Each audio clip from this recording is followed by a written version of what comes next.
Hello नमस्कार साथियों, आज हम लोग बात करेंगे सीयूईटी यूजी के बारे में।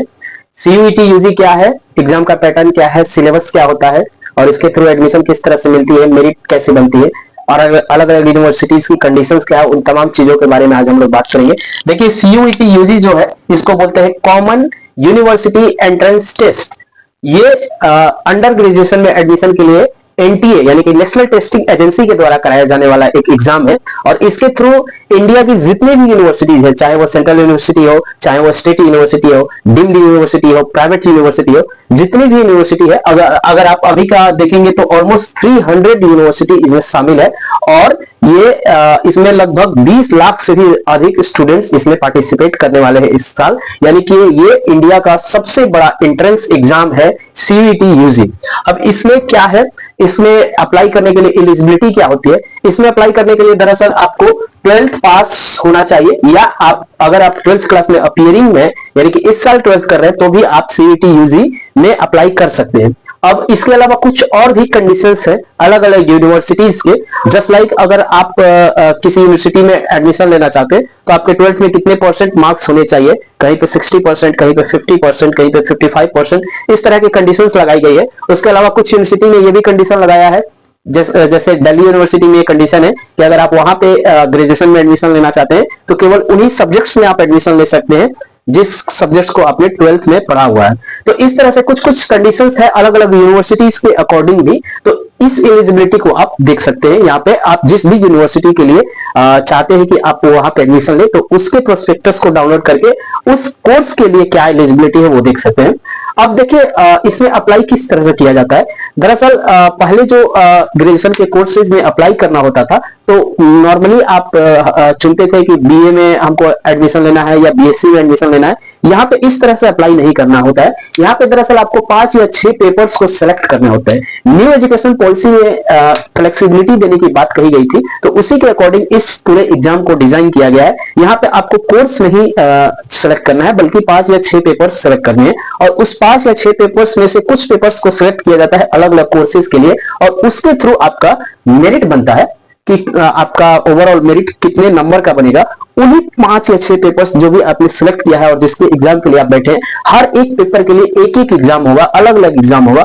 तो उन पेपर्स को मिला करके किसी में 2 पेपर्स, किसी में 3 पेपर्स, किसी में 4 पेपर्स, इस तरह से मिला करके उसके मार्क्स को ऐड करके आपका मेरिट बनता है अलग अलग कोर्स के लिए। और वो भी अलग अलग यूनिवर्सिटी अपनी अपनी अलग अलग कंडीशंस लगाई हुई है कि किस कोर्स के लिए कौन सा कंडीशन है और किन किन पेपर्स को आपको टेस्ट देना है और किन किन पेपर्स के मार्क्स जुड़ेंगे। तो उस तरह से आपके ये टोटल 6 पेपर्स अगर आप सिलेक्ट करते हैं तो उसमें से चुना जाता है।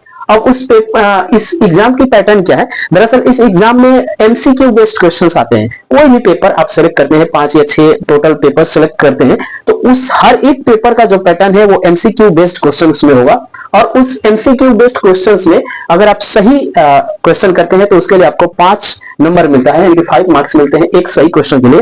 और अगर आप गलत क्वेश्चन करते हैं तो -1 की निगेटिव मार्किंग यहाँ पे आपको देखने को मिलती है। यानी कि अगर आप निगेटिव करेंगे तो आपका 1 नंबर इसमें से घटा लिया जाता है। अब बात करते हैं इस एग्जाम की पैटर्न क्या है। दरअसल इस एग्जाम में 3 सेक्शंस बटे हुए हैं। एक है सेक्शन 1, दूसरा है सेक्शन 2 और तीसरा है सेक्शन 3। सेक्शन 1 में लैंग्वेजेस को रखा गया है, यानी कि जितने भी लैंग्वेज ऑलमोस्ट 33 लैंग्वेज इस सेक्शन 1 में एनटीए के द्वारा रखा गया है। और इसमें लैंग्वेज जो है वो इंडियन लैंग्वेज भी है और फॉरेन लैंग्वेज भी है। इंडियन लैंग्वेज जैसे कि हिंदी, तमिल, कन्नड़, तेलुगु, इस तरह की लैंग्वेज इसमें इंडियन लैंग्वेजेस में रखी गई है। और फॉरेन लैंग्वेज जैसे कि आपका फ्रेंच, जर्मन, स्पेनिश, इस तरह की लैंग्वेज आपका फॉरेन लैंग्वेजेस में रखी गई। यानी कि ये 33 लैंग्वेजेस का एक पूरा पोर्शन बनाया गया है। इसी लैंग्वेज के पोर्शन में से आपको किसी एक या 2 लैंग्वेज को सिलेक्ट करना होगा आपके रिक्वायरमेंट के अकॉर्डिंग जिस कोर्स में आप एडमिशन लेंगे। अब यहाँ पे क्या होगा, इसका इस सेक्शन में पैटर्न क्या होगा, इस सेक्शन में आपसे 50 क्वेश्चन पूछा जाएगा और उसमें से आपको केवल 40 करना है। यानी कि 10 क्वेश्चन आपको इस पर्टिकुलर सेक्शन में, लैंग्वेज वाले सेक्शन में नहीं करना है, केवल 40 क्वेश्चन ही करना है आउट ऑफ 50। यानी कि 50 क्वेश्चन रहेंगे, जो भी 40 क्वेश्चन आपको आता होगा वही 40 क्वेश्चन आप सेक्शन 1 में करेंगे और इसके लिए आपको 45 मिनट का समय यानी कि 45 मिनट्स का टाइम मिलेगा। और इसमें किस तरह के क्वेश्चंस पूछे जाएंगे, इसमें आपसे रीडिंग कॉम्प्रिहेंशन के क्वेश्चन पूछा जाएगा, जैसे कि आपसे फैक्चुअल एंड लिटरेरी और नैरेटिव बेस्ड रीडिंग कॉम्प्रिहेंशन पूछा जा सकता है। आपसे लिटरेरी एप्टीट्यूड के क्वेश्चंस इसमें पूछे जा सकते हैं। इसमें वोकैबुलरी बेस्ड क्वेश्चन जैसे कि antonyms, synonyms, fill in the blanks, इस तरह की जो भी आपके सिलेक्ट किए हुए लैंग्वेज से रिलेटेड क्वेश्चंस बनते हैं उन सारे क्वेश्चंस को इसके अंदर में पूछा जाएगा। अब आता है दूसरा सेक्शन, दूसरा है डोमेन। डोमेन दरअसल इसमें 27 सब्जेक्ट्स को रखा गया है, 27 सब्जेक्ट्स। अब ये 27 सब्जेक्ट्स क्या है? जो भी आप 12th क्लास में पढ़ते हैं या जो भी मेन स्ट्रीम के सब्जेक्ट्स होते हैं, जैसे कि mathematics, physics, chemistry, biology, history, polity, geography, accountancy, book keeping, business studies, mass communication, इस तरह की जो भी सब्जेक्ट्स हैं इस डोमेन में रखा गया है। और यहां से आपको डोमेन के कुछ सब्जेक्ट्स को चुनना होगा आपके रिक्वायरमेंट के अकॉर्डिंग। जिस भी कोर्स में आप एडमिशन लेना चाहते हैं उसके रिक्वायरमेंट के अकॉर्डिंग यहां से आपको डोमेन के सब्जेक्ट्स में से कुछ सब्जेक्ट्स, कुछ पेपर्स को चुनना होगा। अब इसका पैटर्न क्या है? यहाँ पे आपको 50 क्वेश्चन पूछा जाएगा और इस 50 में से आपको 40 क्वेश्चन करने होंगे। और इस 40 क्वेश्चन को करने के लिए आपको जो टाइम मिलेगा वो 45 मिनट्स का मिलेगा। ठीक है, यहाँ पे 45 मिनट्स का टाइम मिलेगा, लेकिन कुछ ऐसे सब्जेक्ट्स हैं, कुछ ऐसे पेपर्स हैं जिसके लिए आपको कुछ एक्स्ट्रा समय, लेकिन 15 मिनट का एक्स्ट्रा समय मिलता है, यानी कि 60 मिनट टोटल मिलता है। और ऐसे सब्जेक्ट्स कौन है? जैसे कि economics, accountancy, physics, computer science, chemistry and mathematics. In subjects के लिए आपको 15 मिनट्स एक्स्ट्रा टाइमिंग भी मिलता है और ये आपको इन सब्जेक्ट्स के लिए यहाँ पे 1 घंटे का समय मिलेगा इस पर्टिकुलर डोमेन के लिए। अब देखिए ये जो यहाँ का सिलेबस जो होगा टोटली जो है वो 12th क्लास के सिलेबस पे ही बेस्ड होगा, यानी कि आप जिस भी डोमेन के सब्जेक्ट को यहाँ पे चुनेंगे उसकी तैयारी के लिए आपको पूरी तरह से एनसीईआरटी के 12th क्लास के सिलेबस को पढ़ना होगा। पूरे 11th एंड 12th को नहीं, यहाँ पे सीधे तौर पे लिखा हुआ है केवल 12th क्लास के आपको सिलेबस को पढ़ना है। यानी कि यहाँ पे आप जो भी सब्जेक्ट चुने, यानी कि अगर आपने मैथमेटिक्स चुना तो आपको मैथमेटिक्स पढ़ना होगा 12th क्लास का केवल। अगर आपने फिजिक्स चुना तो फिजिक्स पढ़ना होगा केवल 12th क्लास का। अगर आपने हिस्ट्री चुना तो हिस्ट्री पढ़ना होगा केवल 12th क्लास का। यानी कि टोटली केवल 12th क्लास से ही क्वेश्चन आएंगे और यहाँ पे 27 सब्जेक्ट्स में से कोई भी कुछ सब्जेक्ट्स आप चुन सकते हैं अपने रिक्वायरमेंट के अकॉर्डिंग, जिस भी कोर्स में आप एडमिशन लेना चाहते हैं। उसके अलावा यहाँ पे सेक्शन 3 है। सेक्शन 3 को बोला जाता है जनरल टेस्ट, यानी कि जीटी। इस सेक्शन में आपसे जो है दरअसल आपका जनरल एप्टीट्यूड की टेस्ट की जाती है। इसमें आपसे general knowledge, current affairs, general mental ability, numerical ability, quantitative reasoning, इस तरह के क्वेश्चंस आते हैं। इसके अलावा क्वांटिटेटिव रीजनिंग में simple application of basic mathematical concept and arithmetic, algebra, geometry, mensuration, statistics, इस तरह के क्वेश्चंस आएंगे। उसके अलावा लॉजिकल एनालिटिकल रीजनिंग भी आएगा, यानी कि यहाँ पे math, reasoning, current affairs, GS, इस तरह के क्वेश्चंस आपसे पूछा जाता है। और यहाँ पे 60 क्वेश्चन होगा और उसमें से आपको 50 क्वेश्चन करना होगा और इसके लिए आपको जो समय मिलेगा वो 60 मिनट का मिलेगा। यानी कि 60 क्वेश्चंस में से 50 को करना है और उसके लिए आपको 60 मिनट का समय मिलेगा। तो ये सेक्शन 3 की बात हुई। अब देखिए, अब आपको जब अप्लाई करेंगे या अप्लाई किए हैं तो आप किस सब्जेक्ट्स के लिए अप्लाई करेंगे, यानी कि इनमें से किन किन पेपर्स को आपको चुनना है, वो डिपेंड करता है कि आप किस तरह के कोर्स में एडमिशन लेना चाहते हैं। और वो भी, और इसके अलावा ये भी डिपेंड करता है कि आप किस यूनिवर्सिटी के लिए अप्लाई करना चाहते हैं। जस्ट लाइक अलग अलग यूनिवर्सिटी ने अपने अलग अलग कॉम्बिनेशंस बना के रखे हुए हैं कि आपको इस पर्टिकुलर कोर्स में एडमिशन लेना है तो इस पर्टिकुलर पेपर्स में अपीयर होना जरूरी है। जस्ट लाइक अगर आप साइंस ग्रुप में एडमिशन लेना चाहते हैं और अगर आप दिल्ली यूनिवर्सिटी में एडमिशन लेना चाहते हैं तो वहां पे दिल्ली यूनिवर्सिटी की रिक्वायरमेंट है कि आपको फिजिक्स, केमिस्ट्री, मैथमेटिक्स जरूर होना चाहिए अगर आप मैथ ग्रुप में एडमिशन लेना चाहते हैं। और साथ ही एक किसी भी लैंग्वेज में आपको क्वालिफाई करना होगा सेक्शन 1 के, यानी कि सेक्शन 1 जो आपने यहाँ पे देखा तो उस सेक्शन 1 के किसी भी एक लैंग्वेज में आपको क्वालिफाई करना होगा अगर आप दिल्ली यूनिवर्सिटी में एडमिशन लेना चाहते हैं। अगर बायो ग्रुप में लेंगे तो फिजिक्स, केमिस्ट्री, बायोलॉजी लेना पड़ेगा। तो इस मेरिट जो आपकी बनेगी वो केवल फिजिक्स, केमिस्ट्री, मैथ या फिजिक्स, केमिस्ट्री, बायोलॉजी नहीं बनेगी, लेकिन ये जो एक लैंग्वेज है उसमें क्वालिफाई करना जरूरी है, यानी कि 30% मार्क्स जो है वो लाना जरूरी है। ऐसा दिल्ली यूनिवर्सिटी की रिक्वायरमेंट है। अगर आप बीएचयू की बात करें, बनारस हिंदू यूनिवर्सिटी, तो यहाँ पे अगर आपको साइंस ग्रुप में एडमिशन लेना है तो केवल आपको 3 डोमेन के सब्जेक्ट ले लेने हैं, यानी कि फिजिक्स, केमिस्ट्री, मैथ ले लिए या फिजिक्स, केमिस्ट्री, बायोलॉजी ले लिए, तो उससे आपका एडमिशन बीएचयू में हो जाएगा। यहाँ पे लैंग्वेज की रिक्वायरमेंट डीयू की तरह नहीं है। उसके अलावा इलाहाबाद यूनिवर्सिटी की बात करें तो इलाहाबाद यूनिवर्सिटी में एक लैंग्वेज की रिक्वायरमेंट है जो कि इंग्लिश या हिंदी में से कोई एक होगी। आपको अगर इलाहाबाद यूनिवर्सिटी में साइंस ग्रुप में एडमिशन लेना होगा तो लैंग्वेज में आपको हिंदी या इंग्लिश में से कोई एक चुनना होगा और जनरल टेस्ट को भी अनिवार्य किया गया है यहाँ पे इलाहाबाद यूनिवर्सिटी में। इसके अलावा 2 डोमेन के सब्जेक्ट आपको इलाहाबाद यूनिवर्सिटी से में एडमिशन लेने के लिए लेना होगा। अब डोमेन के सब्जेक्ट कैसे होंगे, जिस तरह के जिस सब्जेक्ट में आप एडमिशन लेना चाहते हैं, जैसे आप बीएससी इन फिजिक्स ऑनर्स करना चाहते हैं तो आपको ये डोमेन के सब्जेक्ट में फिजिक्स रखना ही होगा। उसके अलावा केमिस्ट्री, मैथ, बायो रख लीजिए, यानी कि कम से कम 2 डोमेन के सब्जेक्ट यहाँ पे होने चाहिए और इस पे मेरिट बनेगी इलाहाबाद यूनिवर्सिटी की।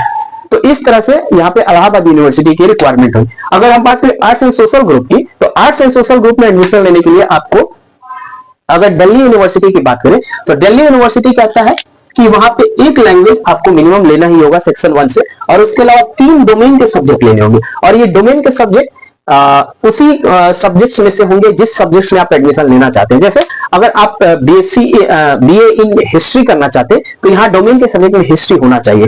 अगर आप बीए इन पॉलिटिकल साइंस करना चाहते हैं तो आपको पॉलिटिकल साइंस का एक सब्जेक्ट यहाँ पे आपको डोमेन से लेना ही होगा। तो इस तरह से आपके सब्जेक्ट के अकॉर्डिंग जिस भी कोर्स में आप एडमिशन लेना चाहते हैं, यहाँ डोमेन में एक वो सब्जेक्ट चुनेंगे, और एक लैंग्वेज मिनिमम आपके सेक्शन 1 से यहाँ होना चाहिए। बीएचयू में अगर आप बीए में एडमिशन लेना चाहते हैं तो यहाँ पे इंग्लिश या हिंदी में से कोई एक लैंग्वेज आपको चुनना होगा सेक्शन 1 से, यानी कि लैंग्वेज वाले सेक्शन से, और उसके अलावा आपको जनरल टेस्ट का पेपर चुनना होगा, यानी कि केवल लैंग्वेज और जनरल टेस्ट के थ्रू ही आप बीएचयू में बीए में एडमिशन ले सकते हैं। यहाँ पे डोमेन सब्जेक्ट की रिक्वायरमेंट नहीं है अगर आप बीए में एडमिशन लेना चाहते हैं। इलाहाबाद यूनिवर्सिटी की बात करें तो इलाहाबाद यूनिवर्सिटी की रिक्वायरमेंट है कि यहाँ इंग्लिश या हिंदी में से कोई एक जरूर होना चाहिए। उसके अलावा आपका जनरल टेस्ट का पेपर जरूर सिलेक्ट करें, और उसके अलावा 2 डोमेन के सब्जेक्ट यहाँ भी रिक्वायर्ड है बीए में एडमिशन के लिए भी। जैसे अगर आप बीए इन जियोग्राफी करना चाहते हैं तो आप जियोग्राफी और इकोनॉमी ले लिए, जियोग्राफी और पॉलिटी ले लिए, तो इस तरह से आपके डोमेन में भी वही सब्जेक्ट्स होना चाहिए जिन सब्जेक्ट में आपकी एडमिशन लेने की इच्छा है। अब आगे बात करें अगर जेएनयू की, तो जेएनयू में अगर आप देखेंगे तो बीए में एडमिशन लैंग्वेज के सब्जेक्ट्स में होती है, तो उन लैंग्वेज में एडमिशन लेने के लिए आपको जेएनयू की कॉमन रिक्वायरमेंट ये है कि आपको लैंग्वेज वाले सेक्शन में इंग्लिश को ही लेना होगा। अगर आप जेएनयू में एडमिशन लेना चाहते हैं तो लैंग्वेज वाले पोर्शन में आपको इंग्लिश ही लेना होगा, और उसके अलावा जनरल टेस्ट का पेपर देना होगा, यानी कि केवल इंग्लिश और जनरल टेस्ट के बेसिस पे आप जेएनयू में बीए ग्रुप में एडमिशन ले सकते हैं।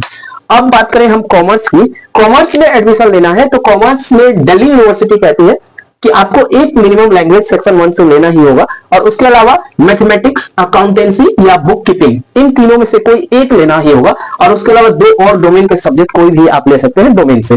तो इस तरह से कॉमर्स में एडमिशन लेने के लिए मैथमेटिक्स, अकाउंटेंसी और बुक कीपिंग में से एक को कंपलसरी किया गया है। अगर बीएचयू की बात करें तो बीएचयू में अकाउंटेंसी या बुक कीपिंग में से कोई एक लेना होगा कॉमर्स में एडमिशन लेने, और उसके अलावा बिजनेस स्टडीज भी यहाँ पे कंपलसरी किया गया है, और साथ ही जनरल टेस्ट को भी यहाँ पे कंपलसरी किया गया है। यानी कि अगर आप बीएचयू में कॉमर्स में एडमिशन लेना चाहते हैं तो आपको अकाउंटेंसी या बुक कीपिंग में से कोई एक, उसके अलावा बिजनेस स्टडीज और उसके अलावा जनरल टेस्ट लेना होगा।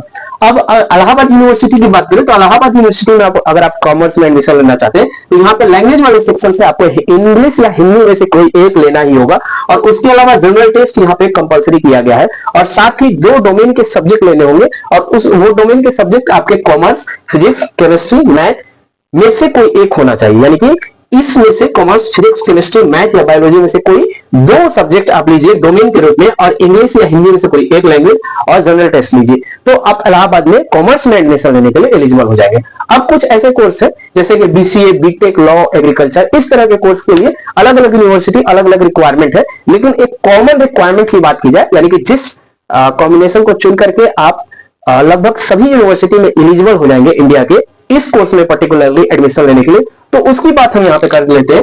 तो अगर आप बीसीए में एडमिशन लेना चाहते हैं तो आपको लैंग्वेज वाले सेक्शन में इंग्लिश या हिंदी में से कोई एक जरूर लेना ही होगा, और उसके अलावा मैथ और कंप्यूटर साइंस आपको लेना होगा। कंपल्सरी है, कई जगह ये कंडीशन लगाया गया है कि मैथ और कंप्यूटर साइंस होना ही चाहिए अगर आप बीसीए में एडमिशन लेना चाहते हैं, और उसके अलावा जनरल टेस्ट की भी कई जगह कंडीशन लगाई गई है। तो अगर आप इस कॉम्बिनेशन को चुन लेते हैं, math, computer science, general test और इंग्लिश या हिंदी में से, तो आप बीसीए में एडमिशन के लिए एलिजिबल हो जाएंगे। और साथ में अगर आप फिजिक्स की रिक्वायरमेंट कई जगह मांगी गई है तो आप एक फिजिक्स का भी पेपर चुन सकते हैं बीसीए में एडमिशन के लिए। अगर बीटेक की बात करें तो बीटेक के लिए सबसे कॉमन रिक्वायरमेंट ऑलमोस्ट सब जगह यह है कि फिजिक्स, केमिस्ट्री, मैथमेटिक्स होना ही चाहिए, और साथ ही कई जगह कंप्यूटर साइंस की भी रिक्वायरमेंट है, और कुछ जगहों पे लैंग्वेज और जनरल टेस्ट की भी रिक्वायरमेंट है। तो अगर आप बीटेक में एडमिशन लेना चाहते हैं तो आपके लिए बेस्ट कॉम्बिनेशन होगा कि आप एक लैंग्वेज ले लीजिए। बेसिकली अगर आप इंग्लिश लेंगे तो वो हर जगह एलिजिबल हो जाएंगे, और एक जनरल टेस्ट का पेपर सेलेक्ट कर लीजिए, और उसके अलावा फिजिक्स, केमिस्ट्री, मैथ और कंप्यूटर साइंस को सेलेक्ट कर लीजिए, तो आप लगभग हर जगह जहां भी बीटेक में एडमिशन होगा वहां के लिए एलिजिबल हो जाएंगे। लॉ की बात करें तो लॉ में एडमिशन के लिए ऑलमोस्ट हर जगह लीगल स्टडी, जो कि डोमेन सब्जेक्ट का एक सब्जेक्ट है, उसको आपको लेना ही होगा, और साथ में एक लैंग्वेज को लेना होगा, और साथ में एक जनरल टेस्ट को लेना होगा। तो लॉ में एडमिशन के लिए आप एलिजिबल हो जाएंगे अगर इन पेपर्स को सिलेक्ट करते हैं। अगर आप एग्रीकल्चर में एडमिशन लेना चाहते हैं तो एग्रीकल्चर में आपको एग्रीकल्चर या फिजिक्स में से कोई एक सब्जेक्ट को चुनना होगा। उसके अलावा केमिस्ट्री, मैथमेटिक्स और बायोलॉजी में से आप केमिस्ट्री को ले सकते हैं, और मैथमेटिक्स या बायोलॉजी में से किसी एक को चुनना होगा। यानी कि फिजिक्स, केमिस्ट्री, मैथ को भी लेके आप कर सकते हैं, या एग्रीकल्चर, केमिस्ट्री, मैथ या बायोलॉजी में से किसी एक को लेकर कर सकते हैं। तो ये एग्रीकल्चर की रिक्वायरमेंट है। तो इस तरह से आपने देखा कि ये क्या रिक्वायरमेंट है और किस तरह से मेरिट बन सकता है अलग अलग यूनिवर्सिटी की अलग अलग कंडीशंस के बेसिस पे, कि कौन मेरिट काउंट करने में किन किन पेपर्स को कंसिडर करेगा।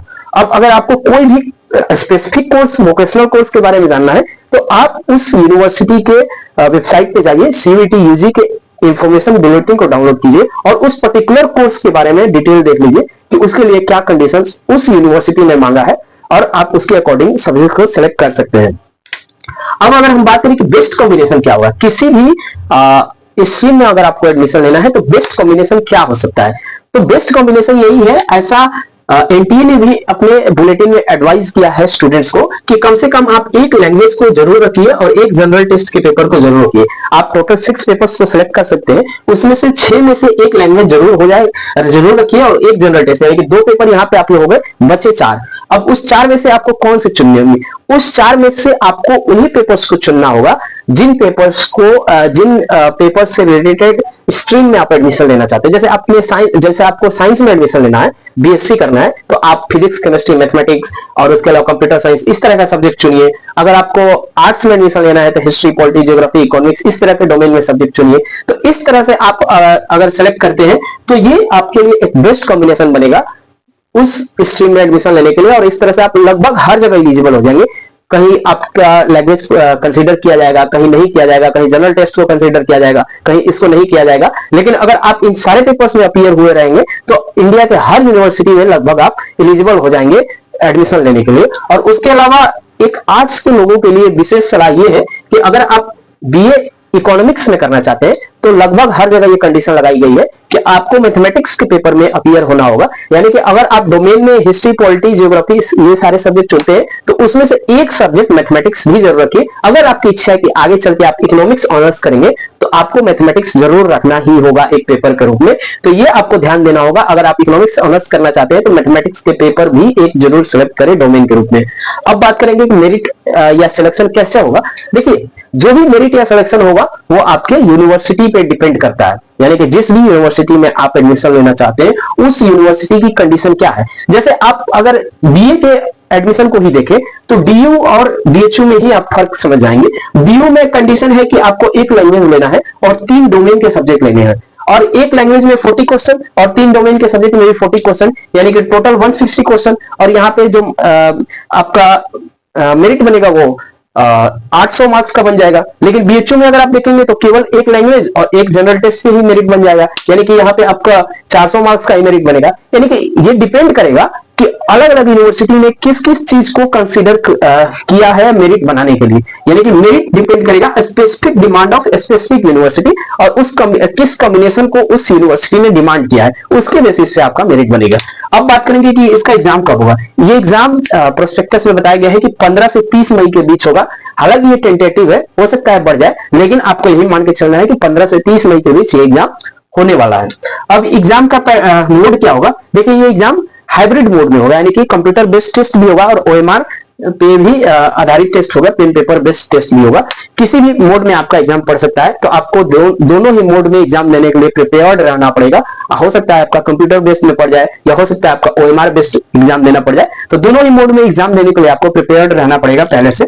और एक महत्वपूर्ण बात यह है कि आप जब फॉर्म अप्लाई करते हैं तो आप यूनिवर्सिटी सेलेक्ट करते हैं कि हम इस यूनिवर्सिटी के इस कोर्स के लिए एडमिशन लेना चाहते हैं। लेकिन ऐसा नहीं है कि आपने जिन यूनिवर्सिटीज को सेलेक्ट किया केवल उन्हीं यूनिवर्सिटीज के लिए ही आप एलिजिबल रहेंगे इस एग्जाम को देके, ऐसा नहीं है। अगर आपने किसी यूनिवर्सिटी को सिलेक्ट नहीं किया, जैसे मान लीजिए आप फॉर्म भरने के टाइम डीयू और बीएचयू को सिलेक्ट कर लिए लेकिन इलाहाबाद यूनिवर्सिटी को सिलेक्ट नहीं किए, लेकिन आप बाद में चाहते हैं कि हमको एडमिशन जो है इलाहाबाद यूनिवर्सिटी में लेना है, तो आप बाद में भी वो कर सकते हैं। यानी कि एक बार रिजल्ट आ जाएगा ना, तो उसके बाद सारी यूनिवर्सिटी अपने अपने एडमिशन के लिए अलग से एप्लीकेशन इनवाइट करती है और वहां पे फिर से आपको अप्लाई करना होगा उस यूनिवर्सिटी में एडमिशन के लिए, और वहां पे आपके इसका स्कोर कार्ड लगाना होता है, यानी कि सीयूईटी का जो आप एग्जाम देंगे उसका स्कोर कार्ड लगाएंगे और उसके बेसिस पे उस यूनिवर्सिटी में सिलेक्शन होगा। यानी कि अगर आपने कुछ ही यूनिवर्सिटी सेलेक्ट किया है तो भी घबराने की कोई बात नहीं है, यानी कि आप जो भी 300 यूनिवर्सिटी यहाँ पे पार्टिसिपेट कर रही है उन सारी यूनिवर्सिटी में अप्लाई करने के लिए, एडमिशन लेने के लिए एलिजिबल है आप इस सीयूईटी को एग्जाम देके। तो इस तरह से ये पूरी प्रोसेस हुई कि किस तरह से आपको सब्जेक्ट सेलेक्ट करना है और किस तरह से मेरिट बनेगी और कैसे आपको तैयारी करना है। अब तैयारी में देखिए तो आप देखिए यहाँ पे एक लैंग्वेज अगर आप ले रहे हैं तो इसमें कंपलसरी है कि आप इंग्लिश को रखिए। इससे आपका फायदा ये होगा कि आप किसी भी इंडिया के किसी भी पोर्शन में, चाहे नॉर्थ में साउथ में, हर जगह यूनिवर्सिटी में इंग्लिश को मतलब अलाउ किया जाता है। तो अगर आप इंग्लिश रखेंगे तो आपके लैंग्वेज में कहीं भी कोई बैरियर नहीं आएगी। और अगर आप जनरल टेस्ट को जरूर सेलेक्ट किए हैं तो जनरल टेस्ट को तैयारी कीजिए, जो जनरल एप्टीट्यूड के क्वेश्चंस है उसको अच्छे से तैयार कीजिए, मैथमेटिक्स रीजनिंग को अच्छे से तैयार कीजिए, लैंग्वेज यानी इंग्लिश को अच्छे से तैयार कीजिए, और जो आपका डोमेन का सब्जेक्ट है, जिस भी स्ट्रीम में आप एडमिशन लेना चाहते हैं उस डोमेन के सब्जेक्ट के 12th क्लास के सिलेबस को अच्छे से तैयार कीजिए, तो आपका एडमिशन डेफिनेटली हो जाएगा। तो अब आपको कोई भी डाउट हो तो आप कमेंट बॉक्स में पूछ सकते हैं। बहुत बहुत धन्यवाद।